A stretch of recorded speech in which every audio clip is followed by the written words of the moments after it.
Kemudian di sini the dibaca panjang. The dibaca panjang. Sekarang perhatikan rumus mad tabi'i yang di kotak nomor 1. Kemudian di sini maut. Nah, maut ini adalah madlin, madlin. Namun sebelum itu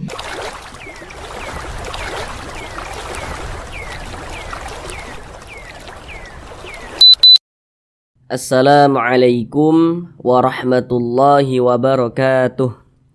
Apakah Bapak dan Ibu, saudara semuanya masih terbata-bata dalam membaca Al-Quran, belum lancar dalam membaca Al-Quran, kemudian juga belum memahami ilmu tajwid? Mari belajar mengaji Al-Quran bersama kami. Akan kami jelaskan tajwidnya dengan detail dan pelan-pelan, sehingga dengan penjelasan tajwidnya yang pelan-pelan, maka insya Allah Bapak dan Ibu, saudara semuanya akan sangat mudah dalam memahami ilmu tajwid yang kami sampaikan. Kemudian insya Allah langsung dapat bisa praktek dengan sendirinya ketika membaca Al-Quran. Kemudian bagi Bapak dan Ibu, saudara semuanya yang masih terbata-bata, belum lancar dalam membaca Al-Quran, maka dengan kita mempelajari ilmu tajwid, dengan kita mengetahui ilmu tajwid, insya Allah secepatnya akan bisa segera lancar di dalam membaca Al-Qur'annya. Namun sebelum itu kami doakan terlebih dahulu, semoga Bapak dan Ibu saudara semuanya senantiasa dalam keadaan sehat, dipermudah segala urusannya, dikabulkan segala hajat-hajatnya, dan senantiasa dilancarkan rezekinya oleh Allah Subhanahu wa taala. Amin amin ya rabbal alamin. Baiklah, langsung kita mulai belajar mengaji Al-Qur'annya. Kita kali ini akan belajar mengaji Al-Quran dengan penjelasan tajwidnya yang pelan-pelan, yakni pada surah Al-Baqarah ayat 243. Akan tetapi pada surah Al-Baqarah ayat 243 ini, supaya durasi videonya itu tidak terlalu lama, maka akan kita bagi menjadi beberapa bagian. Nah, karena di sini kami berusaha menjelaskannya itu dengan detail, kemudian juga dengan pelan-pelan. Jadi harapan kami semoga setelah Bapak dan Ibu, saudara semuanya menonton video-video kami, langsung dapat memahami ilmu tajwid Al-Quran dengan mudah. Kemudian langsung dapat bisa praktek dengan sendirinya ketika membaca Al-Quran di surah apapun dan di ayat manapun. Nah, sekarang ini kita masuk pada bagian yang pertama daripada surah Al-Baqarah ayat 243 ini. Pada bagian yang pertama ini kita akan belajar dari sini ya. Dari sini terus sampai sini. Sekarang akan kami bacakan terlebih dahulu dengan pelan-pelan. A'udzu billahi minasy syaithanir rajim. Bismillahirrahmanirrahim.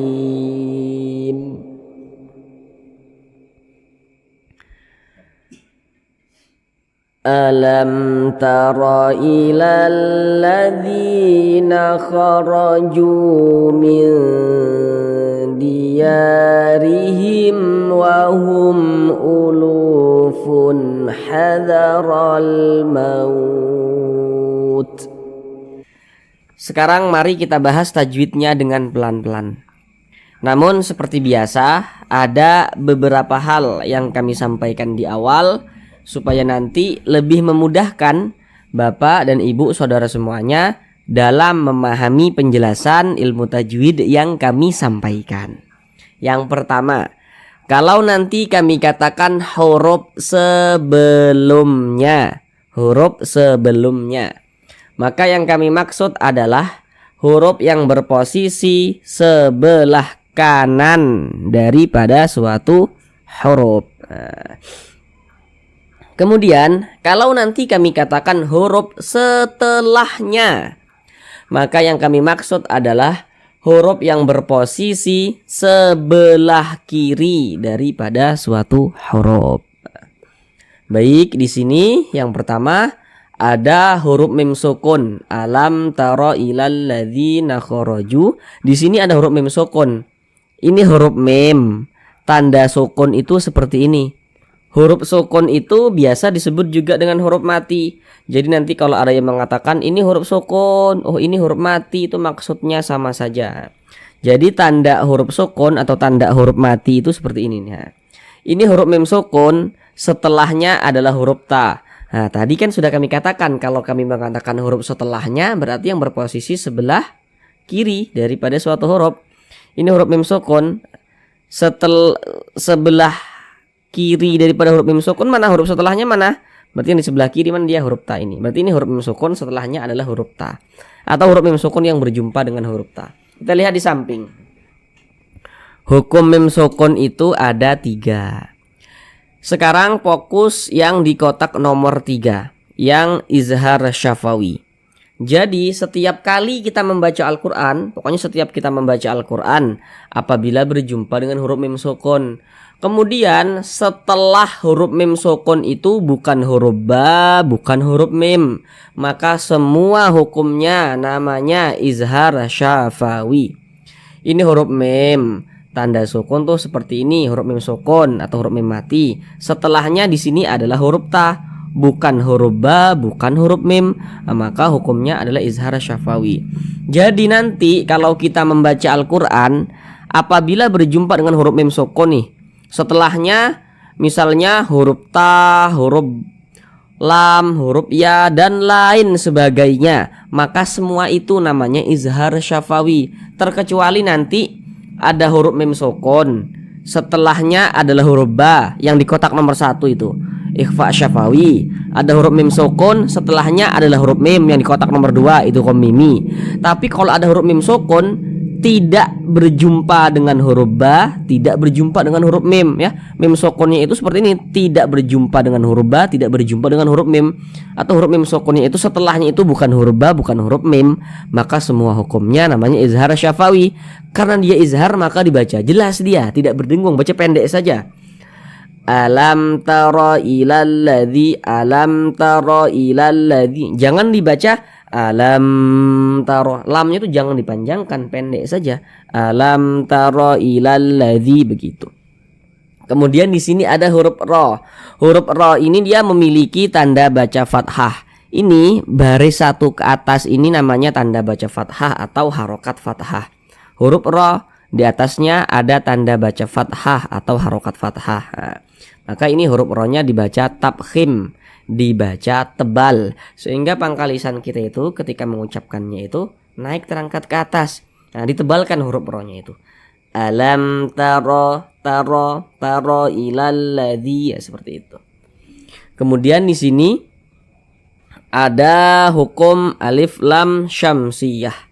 Nah, tapi di sini huruf syamsiyahnya mana? Huruf syamsiyahnya yakni huruf lam ini. Nah, huruf lam yang satunya mana, begitu. Di sini kan ada huruf alif. Nah, di sini ada huruf lam bertasydid. Huruf lam bertasydid ini kalau diurai berarti ada 2 huruf lam di sini. Nah, jadi huruf lam yang satunya itu dia tidak ditulis. Nah, ditulis dengan tasydid seperti ini, dengan lam bertasydid seperti ini. Nah, jadi maka di sini huruf syamsiyahnya yakni tetap huruf lam ini. Nah, kita lihat di samping, huruf lam itu termasuk salah satu huruf syamsiyah. Maka ini hukumnya adalah alif lam syamsiyah. Nah, ilal ladzi, begitu. Nah, kalau mengenai hukum alif lam syamsiyah, hukum alif lam qamariyah, ya. Kalau misalkan saudara kira-kira masih bingung nih untuk menentukan ini hukum alif lam syamsiyah atau alif lam qamariyah, begitu ya. Jangan terlalu dipikirkan, Nah, nanti khawatirnya ini alif lam syamsiyah nih kok saya nggak masuk ya, alif lam qamariyah kok saya nggak paham ya, gitu. Nanti malah menganggap tajwid itu sulit. Nah, ya. Jangan seperti itu.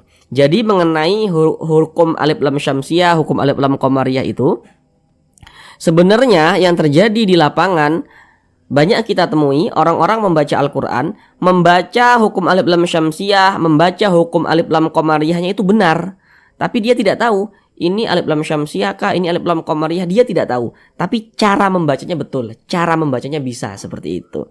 Jadi kalau untuk alif lam syamsiah, alif lam qamariyah ini jangan terlalu dipikirkan mendalam-dalam gitu. Insyaallah sudah bisa lah cara membacanya. Akan tetapi kalau kita mengetahui maka tentu itu sangat lebih baik begitu. Ilalladzi. Kemudian di sini dzi dibaca panjang. Dzi dibaca panjang. Sekarang perhatikan rumus mad tabi'i yang di kotak nomor 1. Kalau kita membaca Al-Qur'an, berjumpa kita dengan huruf ya sukun. Ini huruf ya. Tanda sukun itu seperti ini, huruf sukun atau huruf mati. Setiap kita membaca Al-Quran berjumpa dengan huruf ya sukun, kita perhatikan huruf sebelumnya, kita perhatikan. Yang kita perhatikan itu adalah tanda bacanya. Tanda bacanya yang kita perhatikan untuk menentukan apakah dia dibaca panjang atau pendek seperti itu. Di sini ada huruf ya sukun. Setiap membaca Al-Qur'an berjumpa dengan huruf ya sukun. Ini huruf ya, tanda sukun itu seperti ini. Kita perhatikan huruf sebelumnya. Kalau sebelum huruf ya sukun ada huruf yang memiliki tanda baca kasroh, maka huruf yang memiliki tanda baca kasroh yang berposisi tepat sebelum huruf ya sukun maka dia dibaca panjang. Ini huruf ya, tanda sukun tuh seperti ini. Nah, ini sebelumnya nih ada huruf yang memiliki tanda baca kasroh. Baris satu ke bawah ini namanya tanda baca kasroh atau harokat kasroh. Nah, sehingganya dzi dibaca panjang. Secara singkatnya, rumus mad tabi'i yang di kotak nomor 1 itu huruf ya sukun pasangannya adalah tanda baca kasroh. Nah, sehingga menyebabkan huruf yang berposisi tepat sebelum huruf ya sukun itu dibaca panjang. Jadi kalau membaca Al-Quran ya kita lihat-lihat. Kalau berjumpa dengan huruf ya sukun, ada huruf ya, ada tanda sukunnya seperti ini. Sebelum huruf ya sukun itu ada huruf yang memiliki tanda kasroh seperti ini. Nah maka huruf tersebut dibaca panjang. Nah, makanya ini dzi dibaca panjang. Mad tabi'i panjangnya 2 harokat. 2 harokat itu kira-kira sepanjang 2 ketukan. 1, 2. Ilalladzi nakharaju. Ketukan itu hanya sarana saja untuk mempermudah kita dalam belajar, dan ketukannya pun tergantung tempo bacaan kita. Untuk lebih lengkapnya mengenai ketukan, mengenai panjangnya mad dan juga panjangnya gunnah, silakan saudara baca di kolom deskripsi video. Mad tabi'i panjangnya 2 harokat. 2 harokat itu 1 alif 2 harokat. Nanti kalau ada orang bilang ini mad tabi'i panjangnya 1 alif. Nah, 1 alif itu ya 2 harokat begitu. Alam tara ilal ladzina kharaju. Nah. Kemudian di sini ada huruf ra. Huruf ra memiliki tanda baca apa ini? Fathah. Nah, tadi sudah kita jumpai tadi. Nah, maka ini huruf ra-nya karena dia memiliki tanda baca fathah dibaca khim, dibaca tebal. Huruf ra-nya kita tebalkan. Kharaju, kharaju, kharaju. Kemudian ju dibaca panjang. Ini mad tabi'i. Sekarang perhatikan rumus mad tabi'i yang di kotak nomor 2 yang di tengah. Kalau kita membaca Al-Qur'an apabila berjumpa dengan huruf waw sukun, ini huruf waw. Tanda sukun itu seperti ini. Setiap kita membaca Al-Qur'an berjumpa dengan huruf waw sukun, kita perhatikan huruf sebelumnya. Ada huruf waw sukun, sebelumnya ada huruf yang memiliki tanda baca dhammah. Maka huruf yang memiliki tanda baca dhammah yang berposisi tepat sebelum huruf waw sukun maka dia dibaca panjang. Ini huruf waw, tanda sukun itu seperti ini. Maka dinamakan huruf waw sukun.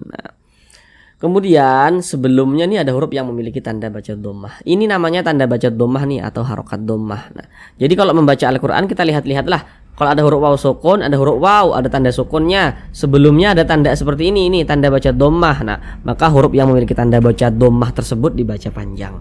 Secara singkatnya rumus mad tabi'i yang di kotak nomor 2 itu secara singkatnya huruf waw sukun pasangannya adalah tanda baca dhammah sehingga menyebabkan huruf sebelumnya itu dibaca panjang seperti itu. Mad tabi'i panjangnya 2 harokat. Nah, Alam tara ilal ladzina kharaju min diyarihim.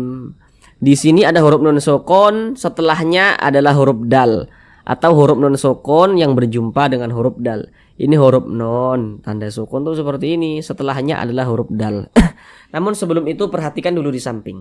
Setiap kita membaca Al-Qur'an, apabila berjumpa dengan huruf nun sukun atau berjumpa dengan salah satu tanda baca tanwin.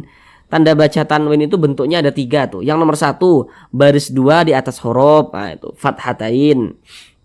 Yang nomor 2 tuh baris 2 di bawah huruf, kasrotain. Nah, yang nomor 3 itu dhammatain. Nah, jadi setiap kita membaca Al-Qur'an apabila berjumpa dengan huruf nun sukun atau berjumpa dengan salah satu tanda baca tanwin, kita perhatikan huruf setelahnya itu kita perhatikan, maka terjadilah suatu hukum tajwid. Contohnya tuh seperti ini. Ini ada huruf nun sukun. Setiap kita membaca Al-Qur'an berjumpa dengan huruf nun sukun, kita perhatikan huruf setelahnya. Ini huruf nun sukun, setelahnya adalah huruf dal. Huruf setelahnya ini yang harus kita ketahui supaya kita bisa menentukan hukum tajwidnya, seperti itu. Ini huruf nun sukun, setelahnya adalah huruf dal. Nah, kita lihat di samping huruf dal ini huruf apa? Huruf dal termasuk salah satu huruf ikhfa hakiki dan dia tergolong kepada ikhfa hakiki aqrab. Kenapa kok dikatakan aqrab? Karena makharijul huruf nun dengan huruf dal ini dia dekat, maka dikatakan aqrab. Nah, itu huruf ikhfa hakiki aqrab ada 3 itu yang kami lingkari di kotak warna biru. Nah, ada 3 yang aqrab. Ada huruf ta, ada huruf to, dan juga ada huruf dal. Nah, ini kita berjumpa dengan huruf dal. Berarti ini ikhfa hakiki aqrab. Cara membacanya itu disamarkan kemudian juga didengungkan. Akan tetapi karena dia aqrab, maka kadar ikhfanya itu dia tinggi, kadar samarnya itu dia tinggi. Jadi kira-kiranya itu dia lebih condong berbunyi n tapi dia samar begitu. Mil seperti itu.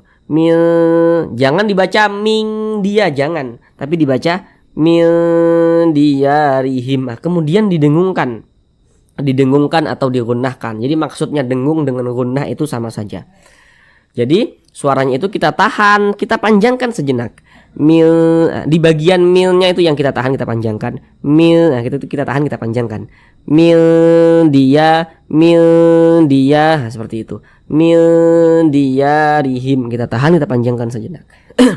Kemudian ya dibaca panjang. Sekarang perhatikan rumus mad tabi'i yang di kotak nomor 3.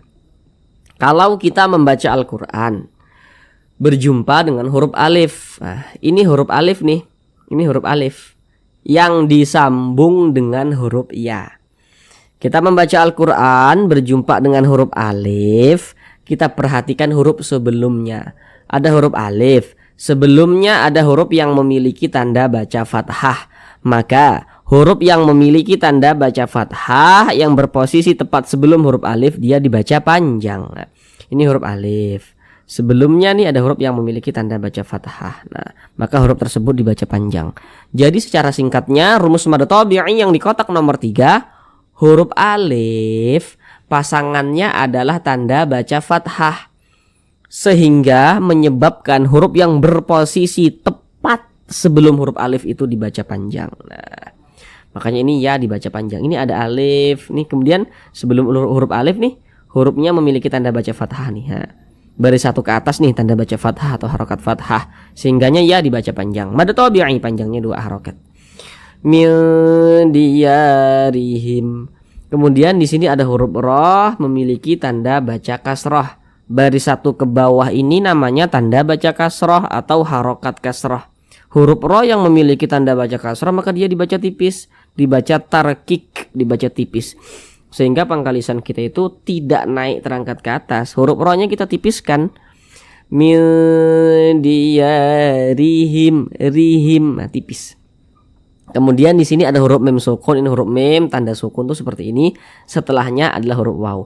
Tadi di atas sudah detail kami jelaskan. Seharusnya ini saudara sudah paham hukum tajwidnya ini apa begitu. Kita lihat di samping. Hukum mem sukun ada 3, fokus yang di kotak nomor 3. Kalau ada huruf mim sukun setelahnya bukan huruf ba, bukan huruf mim, maka hukumnya adalah izhar syafawi. Ini huruf mim sukun setelahnya adalah huruf waw, bukan huruf ba, bukan huruf mim, maka hukumnya izhar syafawi. Dibaca jelas, tak berdengung dia. Nah, tadi di atas sudah kami jelaskan dengan detail nih. Nah, min dia rihim, rihim wahum. Ini baca pendek saja, enggak didengungkan. Rihim wahum begitu. Jangan dibaca rihim him wahum. Jangan dipanjangkan himnya, pendek saja. Min diyarihim wahum begitu. Kemudian di sini ada huruf mim sukun. Ini huruf mim tanda sukun tuh seperti ini. Setelahnya adalah huruf hamzah. Nah, seharusnya ini juga saudara sudah tahu hukum tajwidnya apa begitu. Bagi saudara yang belum tahu, kok ini huruf hamzah bukan kayak ini huruf alif, perlu untuk kita ingat betul-betul nih. Kalau kita membaca Al-Quran berjumpa dengan huruf alif, tapi huruf alifnya itu dia memiliki tanda baca nih, memiliki harokat. Intinya kalau ada huruf alif memiliki tanda baca, maka itu bukan huruf alif, bukan. Huruf alif yang memiliki tanda baca maka itu adalah huruf hamzah. Jadi huruf hamzah itu bisa ditulis juga dalam bentuk alif yang memiliki tanda baca seperti ini. Bisa ditulis dalam bentuk seperti ini dia. Karena kalau huruf alif itu dia tidak bisa menerima tanda baca, dia tidak bisa menerima harokat, jadi polosan saja. Nah, seperti ini nih, ini huruf alif nih, nggak ada tanda bacanya. Nah, ini huruf alif nih, tidak ada tanda bacanya. Tapi kalau ada huruf alif nih ada tanda bacanya.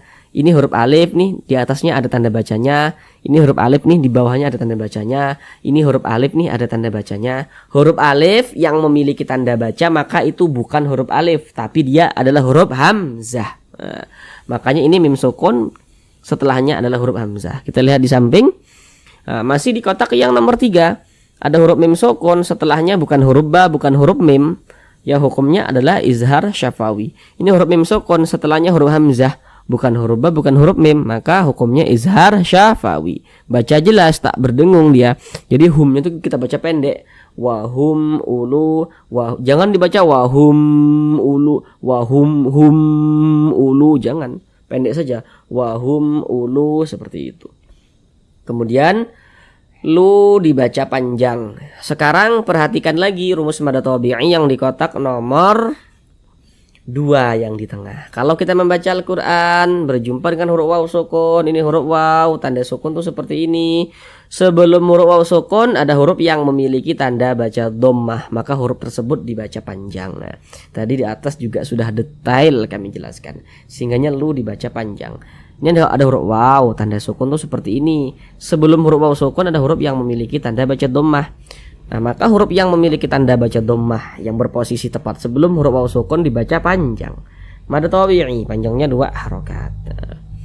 Ulufun hadaral maut. Nah, kemudian di sini ada tanda baca tanwin setelahnya adalah huruf H.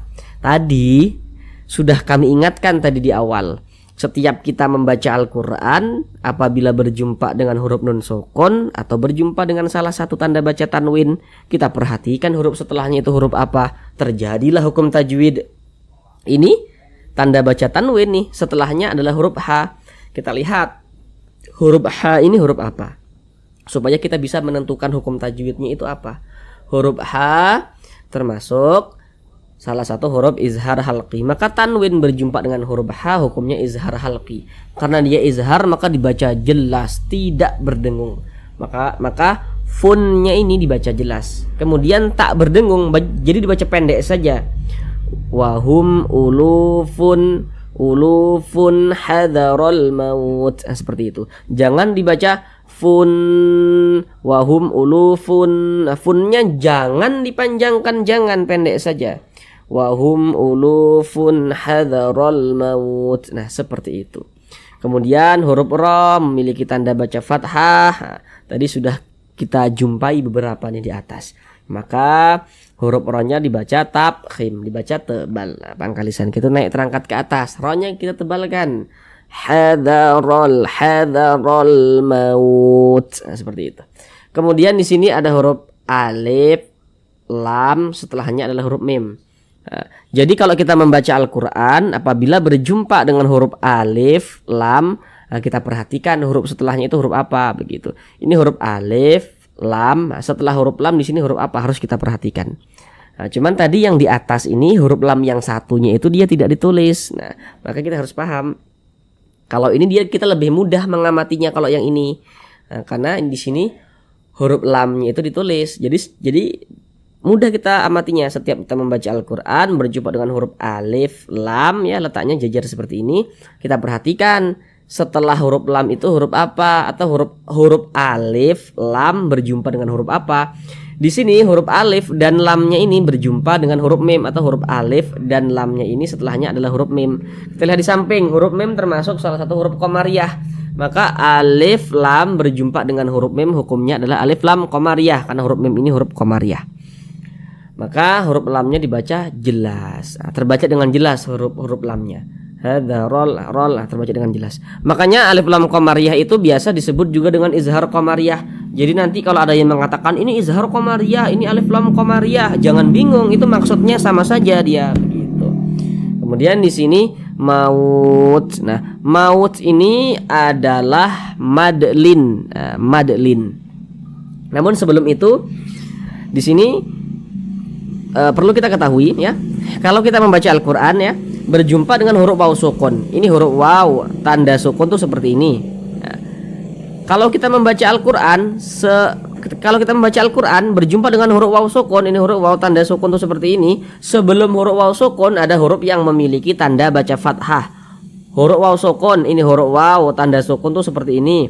Sebelumnya ada huruf yang memiliki tanda baca fathah, maka itu adalah huruf lin. Jadi huruf lin itu terjadi pada dua tempat. Yang pertama, apabila ada huruf waw sukun ya, ada huruf waw sukun, ini huruf waw tanda sukun tuh seperti ini. Huruf waw sukun yang sebelumnya ada huruf yang memiliki tanda baca fathah, maka terjadilah huruf lin. Kemudian huruf lin itu bisa juga terjadi apabila ada huruf ya sukun yang sebelumnya memiliki tanda baca fathah. Misalnya di sini ada huruf ya sukun, misalnya sebelum huruf ya sukun itu ada tanda baca fathah seperti ini ya, maka itu terjadi juga huruf lin begitu. Kalau di sini yang kita temui huruf waw sukun, ini huruf waw tanda sukun tuh seperti ini, sebelumnya ada huruf yang memiliki tanda baca fathah. Baris satu ke atas ini tanda baca fathah. Nah, ini kan jadi huruf lin. Kemudian huruf lin yang berjumpa dengan huruf yang disukunkan atau yang dimatikan, maka dia berubah menjadi mad, menjadi panjang, menjadi madlin begitu. Madlin itu biasa disebut juga dengan madlayin. Jadi nanti kalau ada yang mengatakan ini madlin, ini madlayin, nah itu sama saja maksudnya. Maka ini kita baca hadzarul mautnya kita panjangkan karena menjadi madlin. Mana huruf yang kita sukunkannya mana? Huruf ta ini. Kenapa kok huruf ta ini kita sukunkan? Jadi kalau kita membaca Al-Qur'an, setiap kita membaca Al-Qur'an kemudian kita berhenti atau berwakaf tepat di huruf yang tidak dibaca panjang, maka huruf tersebut harus kita matikan, harus kita sukunkan. Ini kan kita membaca Al-Qur'an nih, kemudian kita berhenti ini atau berwakaf nih tepat di huruf ta, sedangkan huruf ta tidak dibaca panjang, makanya huruf ta ini kita sukunkan atau kita matikan sehingga kita baca maut. Nah begitu. Nah, tadi itu madlin itu panjangnya boleh 2 harokat, boleh 4 harokat, boleh juga 6 harokat. Nah sama dia seperti mad arid li sukun. Kemudian huruf ta ini kan dia sukun nih, sukun sebab disukunkan atau mati sebab kita matikan karena kita berhenti tepat di huruf ta dan huruf ta tidak dibaca panjang. Sedangkan huruf ta ini salah satu huruf yang memiliki sifat hamas. Nah, jadi ketika kita mengucapkannya itu maka ada napas yang kita alirkan. Akan tetapi kalau huruf ta ini dia alirannya itu seperti memercik saja sehingga kita baca maut. Ada t-nya gitu nah. Tapi jangan berlebihan. Maut. Nah, seperti itu. Maut. Nah, seperti itu. Kemudian di sini ada tanda waqaf, bentuknya itu huruf shad dengan lam yang bermakna al-waslu aula. Jadi maksudnya itu diwasolkan lebih utama. Jadi diwasolkan, kita sambung bacanya, kita teruskan bacanya, tidak berhenti atau tidak berwakaf di tanda ini itu lebih utama, lebih utama. Tidak berhenti dia lebih utama, diwasolkan dia lebih utama. Nah, disambung bacanya lebih utama. Tapi kalau mungkin napas kita tidak sampai ya, kita boleh saja berhenti atau berwakaf tepat di tanda waqaf al-waslu aula ini. Tapi di sini tidak berhenti ya, kita wasolkan, kita teruskan, kita sambung bacanya, itu lebih utama, seperti itu. Sekarang kita ulang bersama-sama sekali lagi dari awal. Alam tara ilal ladzina kharaju min diyarihim wa hum ulufun hadaral maut. Cukup sekian pembelajaran kita pada kali ini ya. Supaya tidak sia-sia dengan apa yang telah kita pelajari, maka senantiasalah menyempatkan waktu untuk membuka Al-Quran dan membacanya, supaya tidak lupa lagi dengan apa yang telah kita pelajari. Kemudian untuk huruf-hurufnya ya, huruf-huruf hukum tajwidnya itu silakan pelan-pelan dihafal supaya kita bisa menguasai hukum tajwidnya. Sampai jumpa di video pembelajaran tajwid yang berikutnya. Assalamualaikum warahmatullahi wabarakatuh.